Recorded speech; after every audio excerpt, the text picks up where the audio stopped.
Okay, continuing with 15.5 properties of logarithms.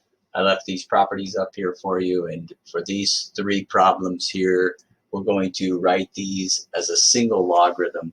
So what I think about when I'm doing a problem like this is that I'm going to take this logarithm, I'm going to condense it into one logarithm. So you know for each one of these you're going to write the word log just a single time. So we have to focus in on a few things on this problem here, and one big focus is this plus sign here, and then the other is this 7 up front here. And so we're going to use this property of logarithm to take care of that 7, and we're going to use this property of logarithm to take care of the plus sign. So I think about condensing this into a single logarithm. This 7 is going to actually come back and sit onto the x as a power. So what I write here is I write log base 10, because I'm going to write the log one time. I'm going to condense this together. Addition correlates to multiplication, so I'm going to write x times y. And I'm close to my final answer. I had to remember that this power comes back and sits on this x right here. And so I have x to the 7th right here. Okay? Not looking any better, so x to the 7th. Right? So that's the one condensed into a single logarithm. Okay? Here, big focus is on this plus sign, and I'm going to condense this into a single logarithm. So I think about, okay, I'm writing log base 3 one time, and then what I have here is I have x plus 3, the binomial, times x plus 5 from this property here.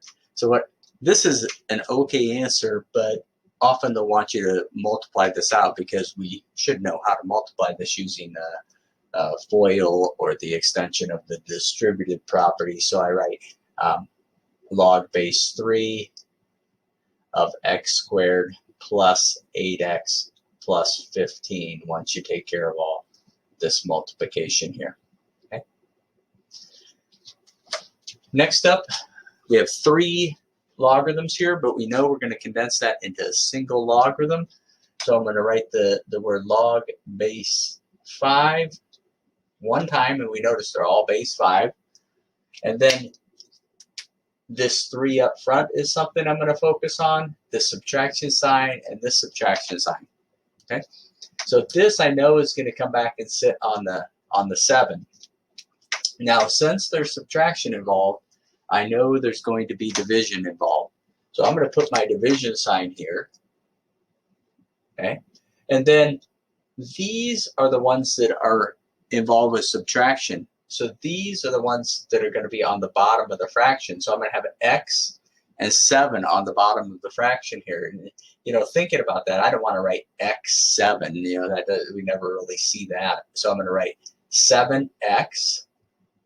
Okay, so that takes care of the bottom right here.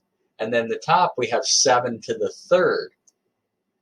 Okay, well, we can clean this up a little bit from our exponent rules, and I'm kind of running out of space here, but I have log base 5. Okay, and this 7 is going to cancel out, and it's going to knock this down to 7 to the 2nd. So I get 49 over x. So remember to simplify here, remember to multiply out here, and just careful on this one to get that 7 on there.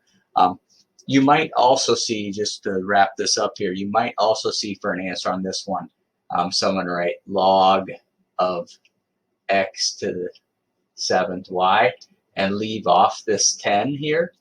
If it's a base 10 logarithm, we don't have to write the base. It's called the common logarithm. So we'll talk a little bit more about that, but either of these are acceptable answers here. Okay, we'll look at a few more.